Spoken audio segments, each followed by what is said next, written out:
Ajwa road Shivam સોસાયટીમાં રહેતા યુવકે આપઘાત કરી લેતા ચકચાર મચી જવા પામી હતી।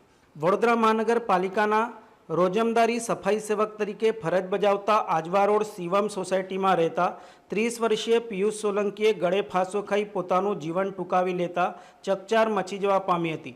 સમગ્ર બનાવ અંગે બાપોદ પોલીસે મૃતદેહને પોસ્ટમોર્ટમ અર્થે સયાજી હોસ્પિટલ ખસેડી કાયદેસરની કાર્યવાહી હાથ ધરી છે। પરિવારજનોનો આક્ષેપ છે કે મૃતક પિયુષ સોલંકીના પત્ની તેમજ સસરા તેને ત્રાસ આપતા હતા અને વારંવાર પોલીસમાં અરજી અને ફરિયાદ પણ કરતા હતા, જેના કારણે તેઓએ આ પગલું ભર્યું હોવાનું પરિવારજનો માની રહ્યા છે। સાથે પરિવારજનોએ મીડિયા સાથેની વાતચીતમાં ઉમેર્યું હતું કે મૃતકના સસરા બાપોદ પોલીસ મથકમાં સફાઈ કામ કરતા હોવાથી પોલીસની મદદ લઈ તેને ત્રાસ આપવામાં આવતો હોવાના પણ આક્ષેપો કર્યા હતા, જેથી કંટાળીને આ પગલું ભર્યું હોવાનું જણાવ્યું હતું। શિવમ સોસાયટી મેં નોકરી પછી 3 વાગે આવી, 3:30 તારો જોત માં છોકરો એક કરી બૈરી માટે ના હાડા માટે 2 દિવસથી પોલીસ આવતી હતી, ધમકી આલતી હતી, ખાધા ખોરાક કે આલો કઈ તને કરી કાઢીશ, તને જેલમાં ગલાઈ દઈશ, આમ કરી મારા દાખલા માટે રોજ 2 દિવસથી પોલીસ આવતી હતી। મારા છોકરા બાયરી માટે જાન આવી, હાવું હરા માટે જાન આવી, ના હાવડો ને હાવું અને એનો બૈરીએ બીજો બૈરો કાઢી લીધો છે, તો જ બૈરો છોકરો કે મારી બૈરી જોતી, બૈરી માટે મારો છોકરો ગુમાઈ ગયો। दुर्गाबेन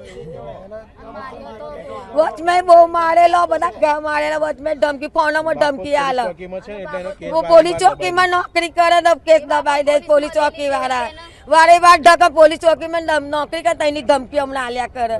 जारे तारे मार छोकरा ने धमकी चाले पुलिस चौकी ની અંદર, બાપોદ પોલીસ ચોકી તઈ નોકરી કરે છે, હાહડો આનો તઈ ઝાડુ સફાઈ ખાલી કરે છે, ગાડી સફાઈ એટલી બધી કાણી કરે છે। મારો ભાણિયો થાય છે, હા, પિયુષભાઈ ડાયાભાઈ હરિજન, પિયુષભાઈ ડાયાભાઈ હરિજન શિવમ પાર્ક સોસાયટીમાં રહે છે, વિનય ગરબા ગ્રાઉન્ડની પાછળ।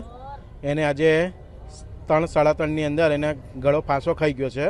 એને હાહડીવાલાના પ્રેશરથી એની બૈરી, એનો સાસરો અને એનો સાળો અને એની સાસુ એટલું બધું પ્રેશર એને આપતેલા કે જેની કોઈ હદ નહીં।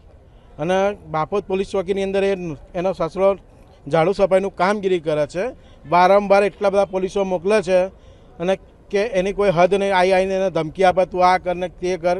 વચમાં તો એકવાર એને એટલો બધો માર્યો હતો અને અહીં આવીને એને જાતે એને સ્ટેટમેન્ટ કરી નાખી। અમારા ફેમિલીમાંથી કોઈને જાણ નથી કરી, અઠવાડિયા પછી અમને જાણ થઈ તો અમે એના ઘર જઈને લઈ આવ્યા મારા ભાણિયાના, અને એને અહીં વાગેલું હતું, આ બધે ટાંકા બાંકા મારેલા, અને અહીં એને લખાઈ દીધું એવું કે અમારે કોઈ કેસ કરવો નથી એવું લખાવી દીધું। પછી અમને જાણ થયા પછી અમે કેસ સામો કર્યો એ લોકોને, મારા ભાણિયાને લઈને, તો અમારો આખો કેસ દબાઈ દીધો, ખાલી 151ની કલમ લગાવી એ લોકોએ, કેમ કે ત્યાં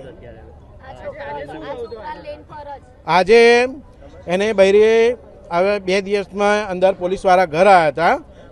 પરમ દિવસે ગઈકાલે જ મને કહેતા કે મામા મારા ત્યાં પોલીસ આવે છે। મેં કોઈ વાંધો નહીં, તો હાની માટે હતું કે ખાધા ખાઈનો દાવાનો આને તે માંગે છે ને મને ધમકીઓ આલે છે કે તું એને તેડી જાન, તું આટલા રૂપિયા હાલ ને તેટલા રૂપિયા હાલ તો જ કે તારા ત્યાં રહેશે, કે તેને કે રહી નહીં કે, અને કે મને જ્યારે તારે મારવાની ધમકી આલે છે ને જઈને તે મને જોવે છે ને તો મને એના માણસો, એના ભયો, એના બાપુ મને મારા જ છે કે મારે એના સસરાના વિરોધ, એની સાસુ અને એની વાઈફ અને એનો સાળો, અને ખાસ કરીને બાપોદ પોલીસ ચોકી, કેમ કે કર્મચારી કામ માટે હોય છે, એનું ઉપરાણું ખેંચીએ કે એટલું બધું બી ના ખેંચીએ કે સામુવાળાને આટલું બધું પ્રેશર હલાય કે એને આજે જીવ લઈ લીધો, એટલું બધું બી આવડે। કોઈ આમ માણસ બી પોલીસવાળાને ખાલી વર્દી જોતો હશે ને તે બી ચમકતો હશે, પણ આ તો ઘરે આવીને ધમકી આપી જાય ને એને જઈને તે મારી લઈ, આટલું બધું કંઈ એ ના હોય।